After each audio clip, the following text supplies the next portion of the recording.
Hey guys, hope you're doing well and having a good day. I cannot believe we're already a month into 2025.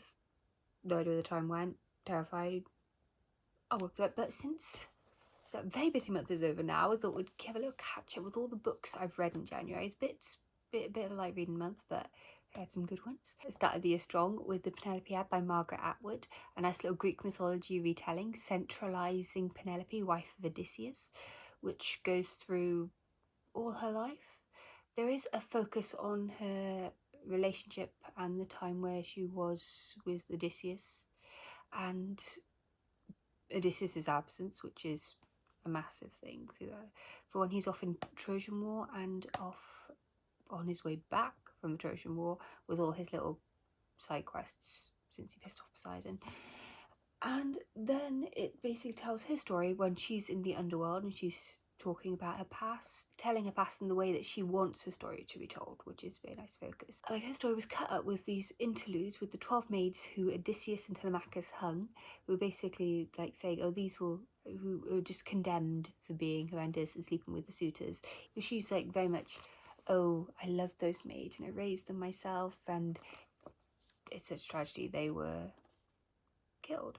They form a Greek chorus, which is sort of traditional in Greek tragedy. There's a chorus of characters who sort of interact with the cast and tell information to the audience. So a character as a group more than individuals, but it sort of gives it a very nice character and local flavour to the plays.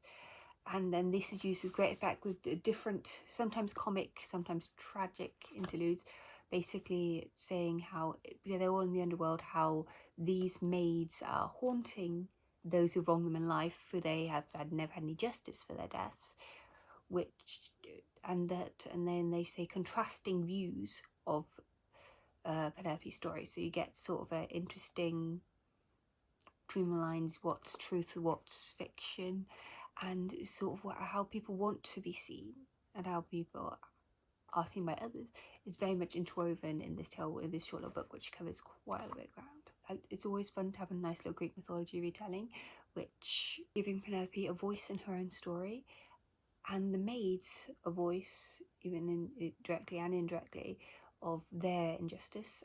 It's a good read. Next book I read is an ebook, and it's an interesting little tale. It's Earthlings by Sayaka Murata, who I'm very sorry if I butchered him completely, translated by Ginny, Tapley, Takemoni, and it is, oh, I love this book.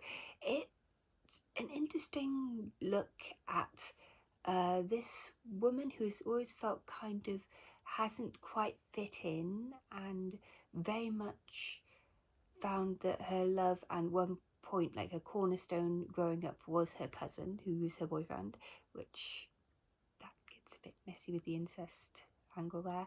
And it's how she deals with trauma and internalizes different attitudes to try and deal with some horrendous situations and sexual abuse.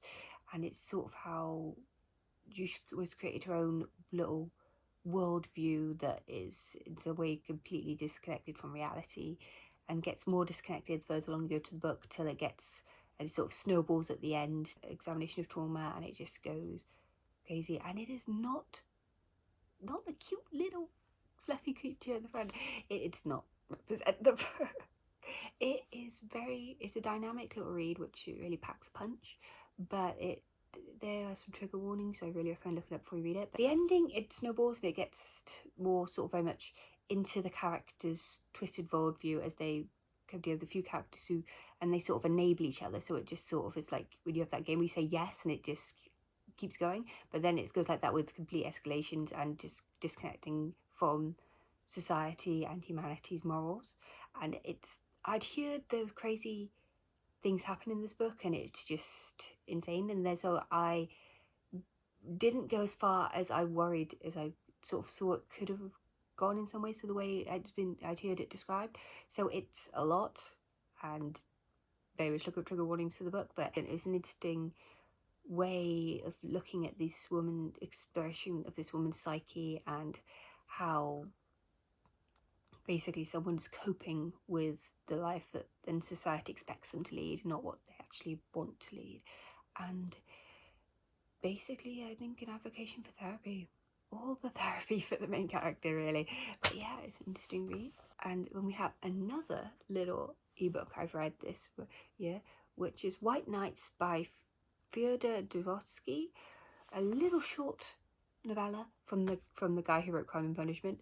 It is a little book which really packs a punch about unquieted love in someone who is completely disconnected from society and has very few touchstones of human contact, lives very much as a dreamer in his own world, and is mourning the crispness of dreams when he first had these dreams, and sort of in a deep melancholy during summer when everyone's left St. Petersburg.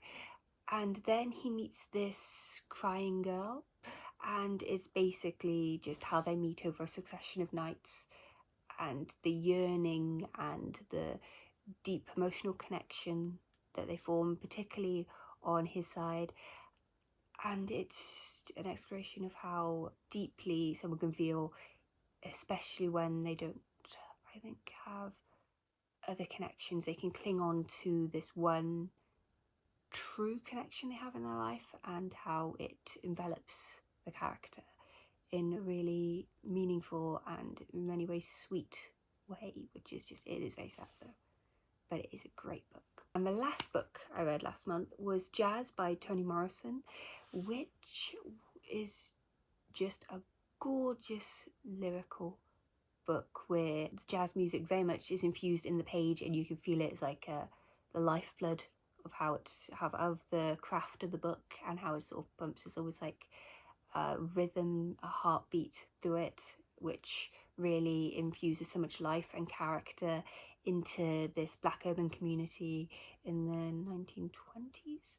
And it's a dynamic little book which describes these relationships between these characters, husband and wife, and sort of how they've come together and drifted apart, and if they'll come together again when the husband has had an affair and then gone and shot the woman he had this 3-month affair with, and then when his wife has gone and stabbed the work girl in the coffin.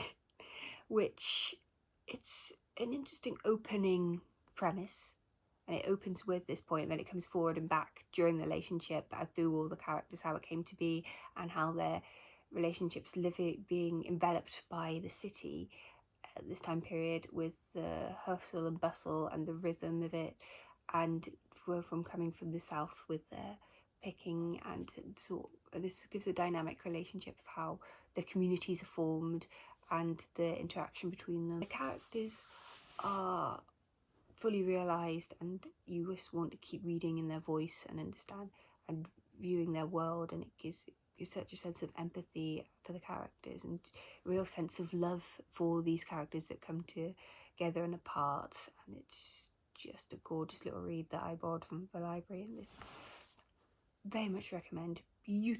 Beautiful writing of Toni Morrison, and just I really look forward to picking up one of their books. It's great. But yeah, that was my January, beating little January blues with those little beauties. But like, what have you been reading? Have you had any really great books this month? Let me know in the comments below. And thank you for watching. I hope you enjoyed. Bye bye.